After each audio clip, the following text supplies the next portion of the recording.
Hi, this is RDP Real Estate and More, and today I'm going to be talking about protesting your property taxes. Well, let me back up. A lot of times we say protesting your property taxes, and actually is protesting your appraised value. I'm going to be dealing with my home state, Texas. Even though I've dealt with different states in regards to property taxes, I'm going to be mainly talking about Texas. And in the state of Texas, as of January 1st, that's when your property is appraised.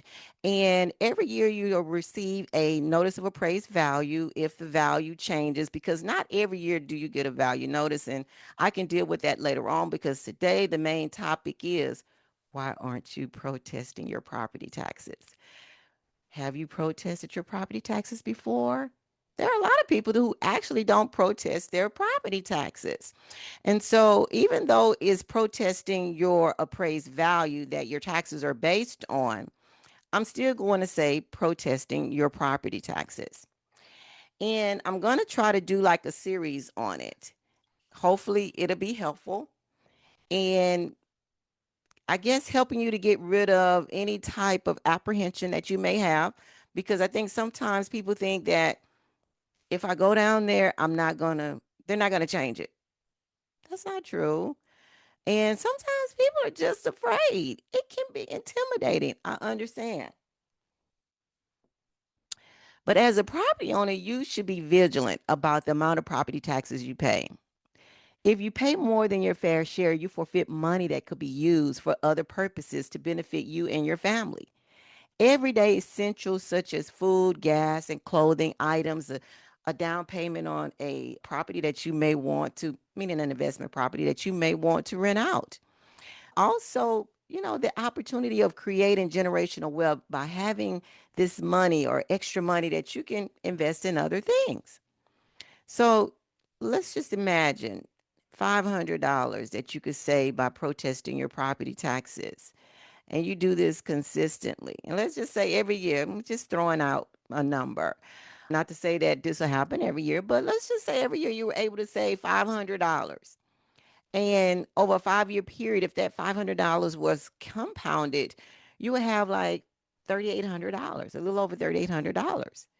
Now, we all could do something with almost $4,000, right?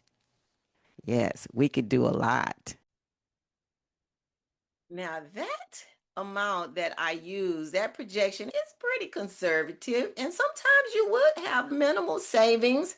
Not every year would you save, a big reduction. But the goal is to make sure that you keep your attention, your eye on what's going on with your property taxes and not having any apprehension or fear about going to the appraisal district. And a lot of times you don't even have to go anymore. They're doing them virtual. So I just want to give you a little story, an experience that I had. And this is when I worked at the county. And I actually noticed that there are certain demographics that don't protest their property taxes. And I'm not going to say which demographic because that's not important. But I remember talking and actually working with a property owner. And this is a real experience. I was working with this property owner, and I actually was working for the county.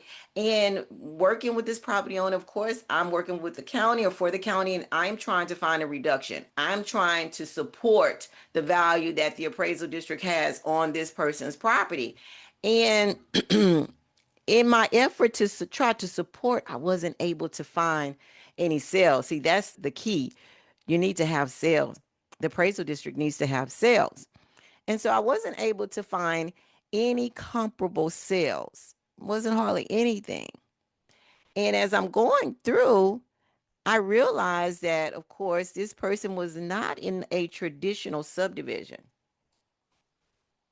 They were in an area that I would consider an outlier.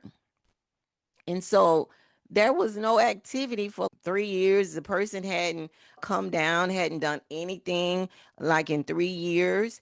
And had that person came down, they would have been able to get a reduction 3 years prior because there was no support. See, the mass appraisal system It's just that it's appraising a large group of properties. And I'm going to get into that a little bit in detail. This video is to try to motivate you and basically saying, you know what? She's right. I need to start paying attention to my appraised value that I pay my property taxes on, because if I can get that lower, then I can get my taxes lower. So, yes, this video is going to be that. And I'm going to do a series. I'm going to be talking about other things in regards to property taxes. But as I went through and I was not able to find any justification, of course, guess what? I had to lower that person's value. I really did. I had to, within reason, based on our appraisal guidelines, I was able to reduce the person's value. So that kind of gives you an idea why it is important to take a look at your value every year. And also, not just take a look at it, but you want to basically start looking to see, is this a good value for my property? Is it a good value?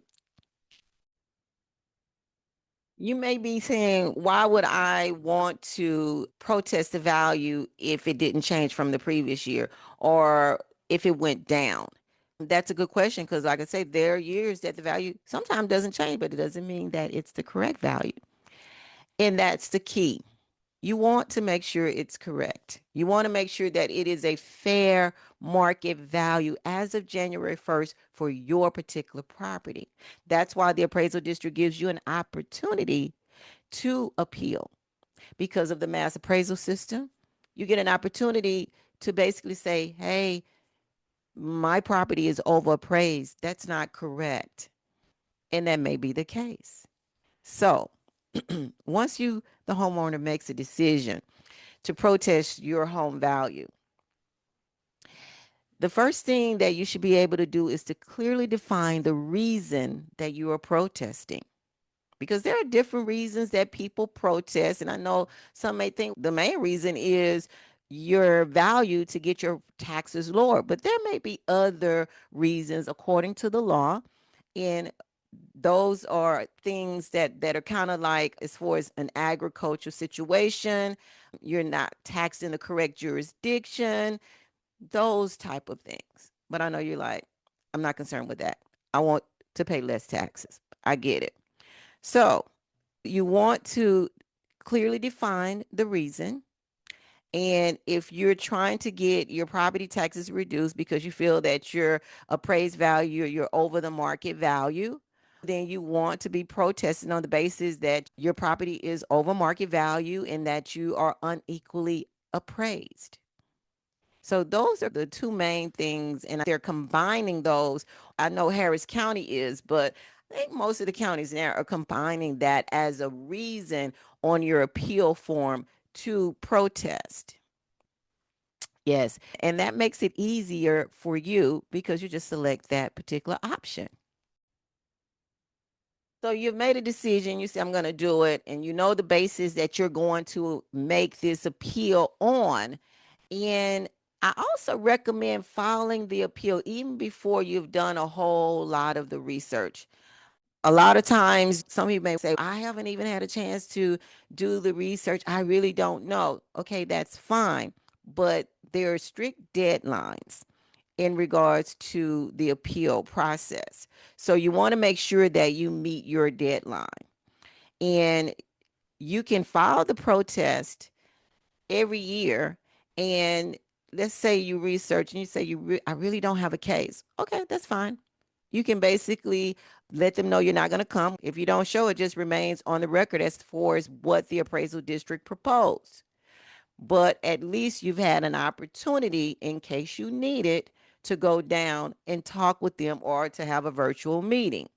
So I suggest that even if you haven't gotten your appeal notice, because they start mailing out the appeal notices in March.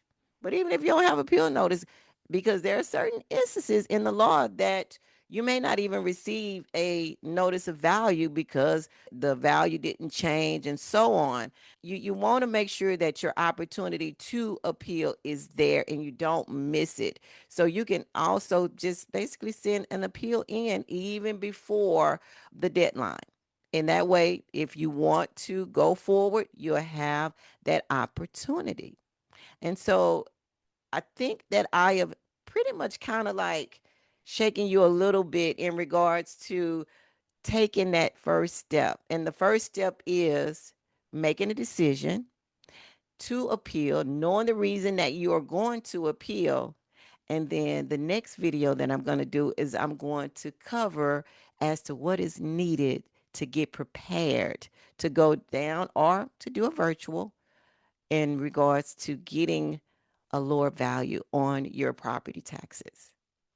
I would like to thank you for watching, and I ask that you like and subscribe this video. If you have any questions, I welcome your questions down in the comments. So leave me a comment, and if there's a question that I can answer for you, I'd be more than happy to answer it. Make this a good day.